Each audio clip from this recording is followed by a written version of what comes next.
What's good, YouTube? It is Joel33 here, coming at you with my week 11 match, I believe, against Poise here. And this is a post-commentary live. Not live, pardon me. It's a post-commentary because I had rushed during the battle. I had a busy schedule, and my recording just overall wasn't great quality, and I wanted to give you guys the best quality I could. So we're doing a little post-commentary here. All the other weeks should be live, hopefully, and I've hopefully fixed the problem I've been having where at the end of the battle the screen starts lagging. So hopefully everything will be good this week.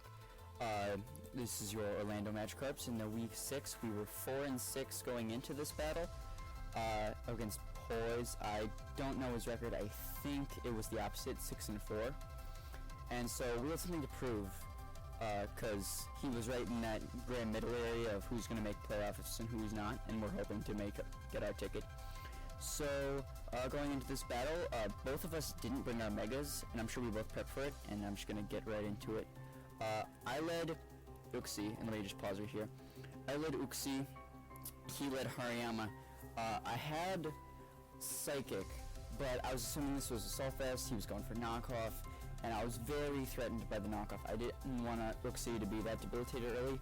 In hindsight, Uxie is a very defensive Pokemon, and probably shouldn't have been too worried. Maybe gotten my Stealth Rocks up for that Golbat and Rotom Heat. But no, I predict the knockoff turn 1, and they say you're not supposed to predict turn 1, and they are right, because I go into Virizion, and he goes for Fake Out.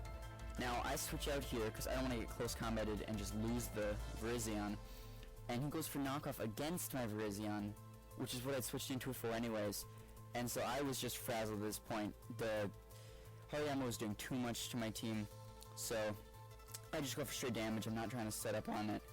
And so I go for Water Ball. That does a nice 30% to his Registeel, and I just go for EQ because I'm already like behind at this point. Not terribly, but the Hariyama made me switch around. I didn't like that, so I go for EQ. It does half, and he went for Stealth Rocks. Now Stealth Rocks hurt my team quite a bit. 3 of my members are weak to him. So I at some point want to get into Togekiss and Defog, but yeah, I'm glad I stayed in and got the damage on Wally, because it was at the point where I could kill it with a Waterfall. And I do go for Waterfall against the Golbat, which comes in. And I just decide, you know what, the worst he can do is like what Toxic me, Brave Bird maybe, but I get a flinch, and that just kills the kill, no unnecessary damage on Gyarados. But he then switches into his Lucolo, and I'm thinking Rain. I'm thinking he's got to go for Rain. Rain is happening. But no, Ice Beam. I'm switching into Uxie here. Uxie's my specially defensive wall. Get my Stealth Rocks up, so Defog is less important for me because the Rotom Heat and Golbat. The Golbat's now dead, actually, I believe. And I'm eating up those Scalds. I fire off a T-Wave because I figure it's about time he Rain Danced. And I actually end up outspeeding him here. I went for knockoff over my Psychic. Not sure why. I knew he had the Rocky Helmet, and I was only going to take more from that. Probably should have just gotten more damage with the Psychic. As we see here, Psychic does 29, and knockoff did 25, plus I took the little damage. So, hindsight. But I'm going to Virizion here, and I guess my Virizion's not going to take the Rocky Helmet, which is good. But I saw his item, Rocky Helmet, so I know that the rain is going to end in a turn. So I switch into my Dusclops, because I was very sure he was going for Ice Beam here, because I had Virizion in. Togekiss would have been a good switch into this. And Dusclops is just really bulky.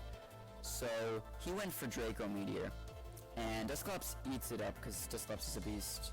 But then he pulls out Dragon Dance, and I'm thinking he's mixed and is going to just wreck Havoc.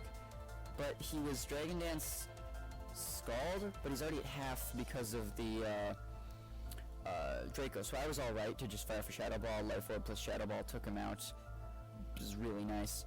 And then he just cleans up the Rotom Heat. Went for Volt Switch, which I was okay with, because that means he goes out and has to take another round of Stealth Rocks. But he's in here with Hariyama, and I'm thinking Togekiss seems pretty good. Ends up going for Fake Out, but Leftovers, I ended up taking 9% there. Not the biggest deal in the world. He ends up switching out into his Golbat, which does die to the Stealth Rocks. I didn't defog there because the Rotom Heat, I'm looking at what I have left versus what he has left, and the Rotom Heat is a problem, so I want it to keep taking that damage. Switching into Gyarados here, as I believe he goes for Thunderbolt. Yeah. His play was either Thunderbolt or Heat Wave there, and I wasn't sure if it was confirmed that he was Scarfed at this point, but I think no, right here I confirmed it for myself that he was Scarfed, because he would have outsped Virizion. It could have changed his move, but he didn't, so he didn't want to go for a second Thunderbolt, and I was able to take out the Registeel with Close Combat. Now he brings in this thing, fires a Fake Out. I go for Close Combat, get off some good damage, and then he knockoffs again, which I don't know what his thing was with knocking off this Virizion. I had Roselli Berry because I was over-prepped for his Mega. What was that for? I forget. He had a Fairy type that I needed. Mega Dancy. There we go. That was my answer to Mega Dancy. And then I look at his team. I'm like, he's low. If I sped this correctly, Kyurem Black takes the game. But I didn't speed it correctly, and his Rotom Heat outspeeds. But he went for game. His Overheat would have taken out my Kyurem Black on that last turn, and it would have been a 1-0. But he wouldn't have been able to take out Togekiss. However, if he had crit, actually it looks like a crit wouldn't have killed, but had he parried, that would have unfortunately allowed him to take. Basically, he had a Thunderbolt, and Thunderbolt just couldn't get through Kyurem. So we take a nice 2-0 there in week 11 of the PPC. The Orlando Magikarps are now 5-6, making our comeback almost even, almost there. One more win and we're back to even. It's been a climb, it's been a battle, but good game to Poise. It was really close, came down to the wire. Me messing up Kyurem's speed almost ruined me, but thank you all for watching. This has been week 11. I hope you enjoyed. Come back next week, week 12, where we try to tie up our record. But that is all for me. Have a good day and stay being awesome. Goodbye.